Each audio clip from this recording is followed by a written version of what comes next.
Okay, hello Cloud Gurus, and welcome to part 2 of launching our first EC2 instance. Let's go back over to the AWS console. Okay, so here I am in the AWS console. I'm in EC2. Down here we can see all the details about our EC2 instance. So we can see which key pair it's using. So it's using my US East 1 key pair. We can also scroll down and we can see that termination protection is turned on. This is a true value.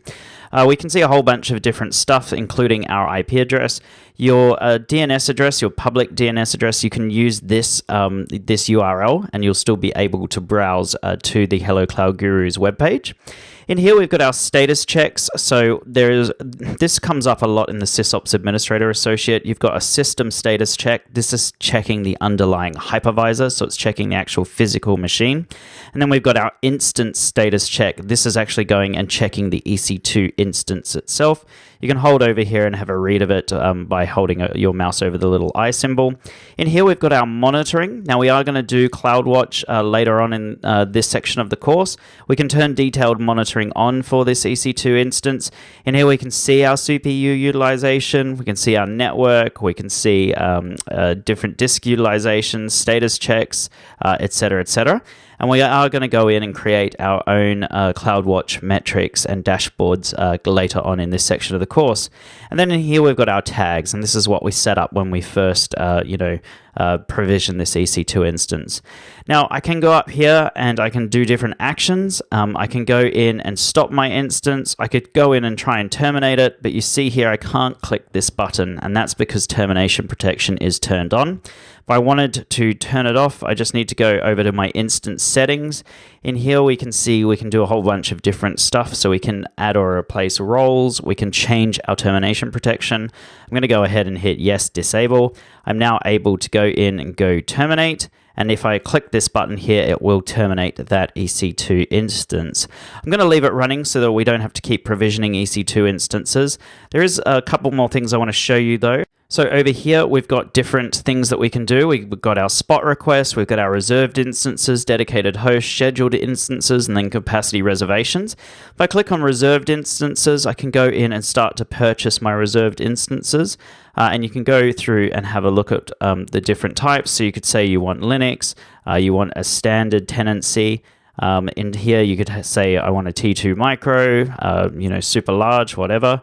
Let's go T2 small. Term, let's go straight for the 12 to 36 months. Let's go payment option all up front. And then you could go and hit search, and that will show you these different instances. You can then go and add these to your cart. So if you're basically purchasing a T2 small for 36 months, effectively it's going to be $229, and that's pretty good rate when you think about it for a virtual machine in the cloud for 3 years. You can only pay $300 or less than $300, $229. So that's how you go and purchase reserved instances.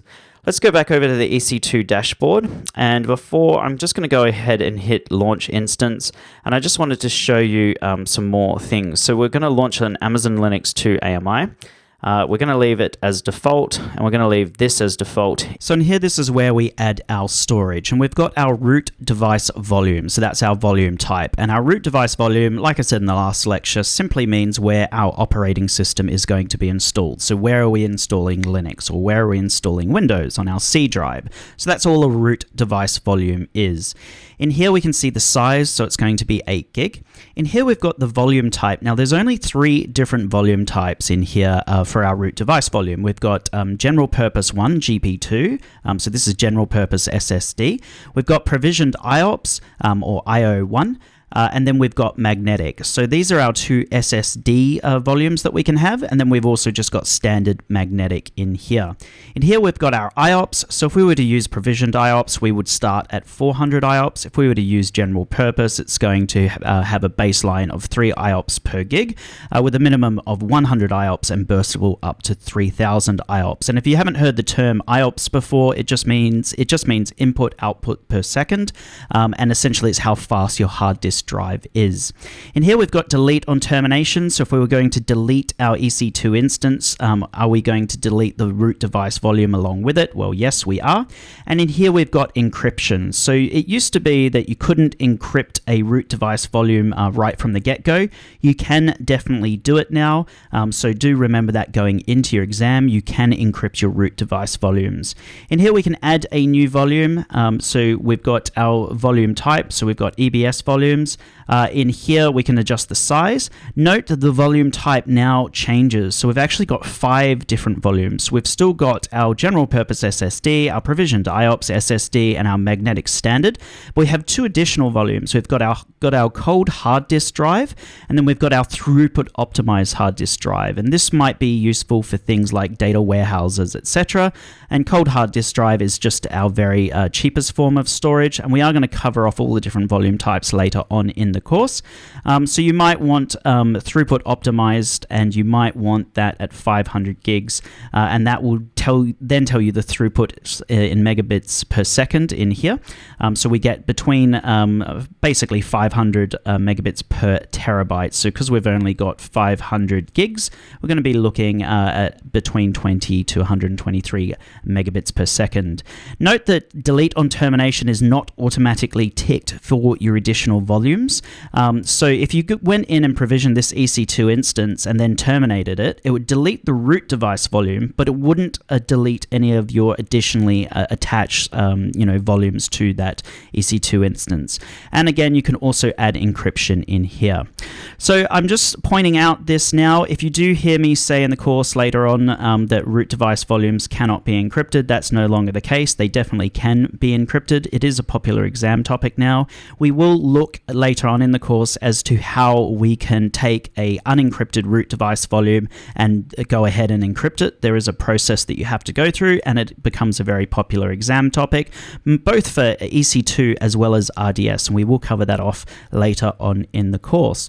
Let's go ahead and have a look at my exam tips. So my exam tips, just remember that termination protection is turned off by default, so you must turn it on. When it's turned on, then you can't go in and automatically or accidentally terminate your EC2 instances. Remember that on an EBS-backed instance, the default action is for the root EBS volume to be deleted when the instance is terminated. So if you go in and terminate your instance, it's going to delete the root device volume, but any additional volumes by default won't be deleted. So that can be a thing that comes up in the exams a lot.